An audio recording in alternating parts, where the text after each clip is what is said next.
बस यहाँ पर जॉइंट्स खत्म होते हैं। अब आते हैं इसके disorders. What are the disorders of muscular and skeletal system? तो समझ लो, डिसऑर्डर्स भी पढ़ लेते हैं। मिस्थेनिया ग्रेविस एक डिसऑर्डर है, मिस्थेनिया ग्रेविस। मिस्थेनिया ग्रेविस क्या कहता है? एक तरह का ऑटो इम्यून डिसऑर्डर है। सबसे पहले तो आपको ये पता होना चाहिए कि ऑटो इम्यून डिसऑर्डर होता क्या है। देखो, हमारी बॉडी में एक इम्यून सिस्टम है,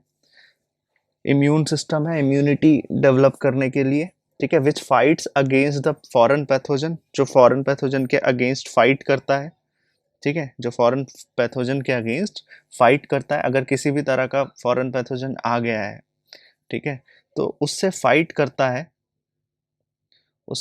करता है हमारा immune system.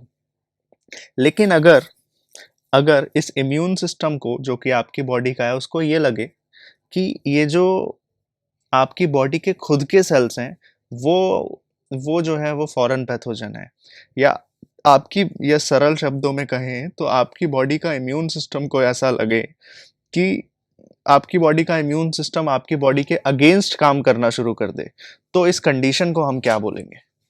Auto immune disorder. इस कंडीशन को क्या बोलेंगे? Auto immune disorder. समझ आया?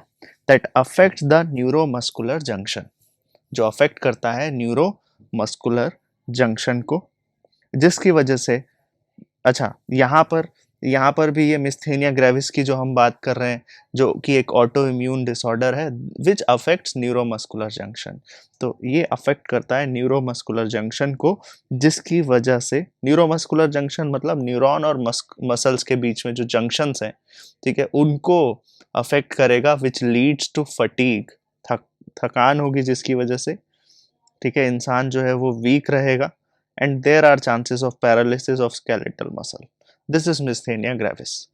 मस्कुलर डिस्ट्रॉफी, तो आपको ये डिसऑर्डर्स याद इसलिए रहने चाहिए क्योंकि सीधा सीधा क्वेश्चन आएगा आपसे कि भाई बताओ ये क्या होता है, मिस्थेनिया ग्रेविस क्या होता है, मस्कुलर डिस्ट्रॉफी क्या होता है, ठीक है। या फिर आपसे ये पूछ सकता है क्वेश्चन में, कई बार ये पूछता है कि बताओ 3 डिसऑर्डर लिख दो स्केलेटल सिस्टम के, ठीक है, नाम लिख दो या उसको एक्सप्लेन कर दो, ऐसे करके याद होना चाहिए। तो progressive degeneration of skeletal muscles due to genetic disorder, तो ये क्या है? एक तरह का जेनेटिक डिसऑर्डर है, ठीक है। जेनेटिकली ही आपकी जो मसल्स हैं, स्केलेटल मसल, वो क्या होने लगेंगी? डीजेनरेट होने लगेंगी। Progressive degeneration of skeletal muscle. Skeletal muscle जो है, skeletal muscles are the muscles which are around skeletal system, है ना। जो भी स्केलेटल सिस्टम के अराउंड आपको मसल्स दिख रही हैं, वो क्या है? स्केलेटल मसल्स हैं। तो ये उनका डिजेनरेशन होना ड्यू टू जेनेटिक डिसऑर्डर, उसे आप बोलते हैं मस्कुलर डिस्ट्रॉफी, ठीक है।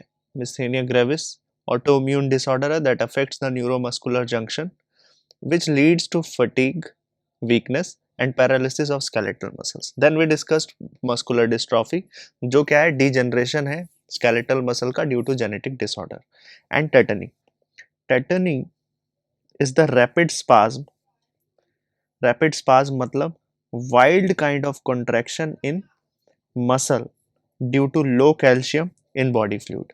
बॉडी फ्लूइड में कैल्शियम की कमी की वजह से, ठीक है, या ब्लड में, ठीक है,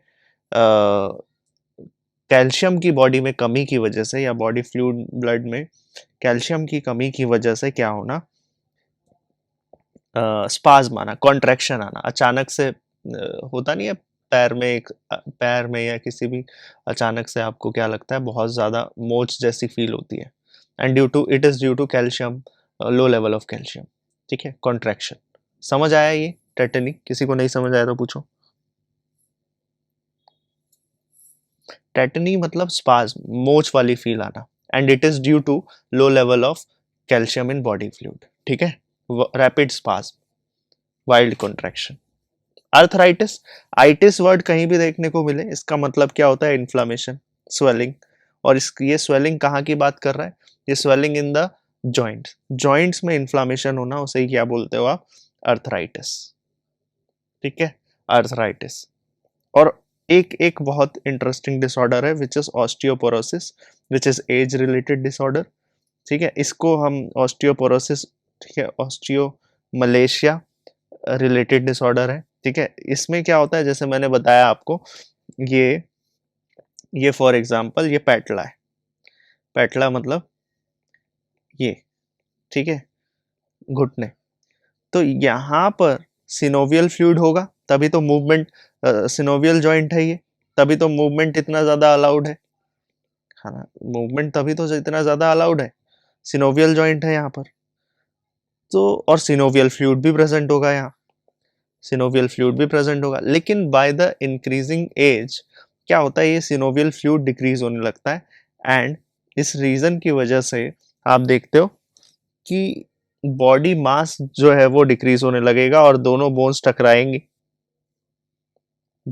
टकराएंगे, जिसकी वजह से जो मूवमेंट है वो डिसरप्ट होगी, and which increases the chances of fracture.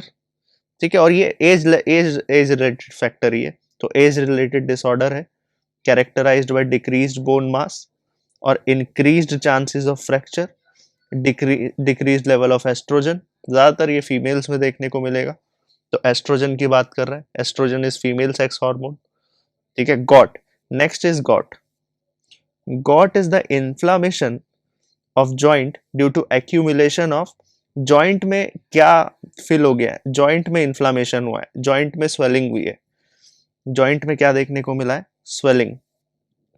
और जॉइंट में स्वेलिंग क्यों हुई है, due to accumulation of uric acid crystals, due to accumulation of uric acid crystals.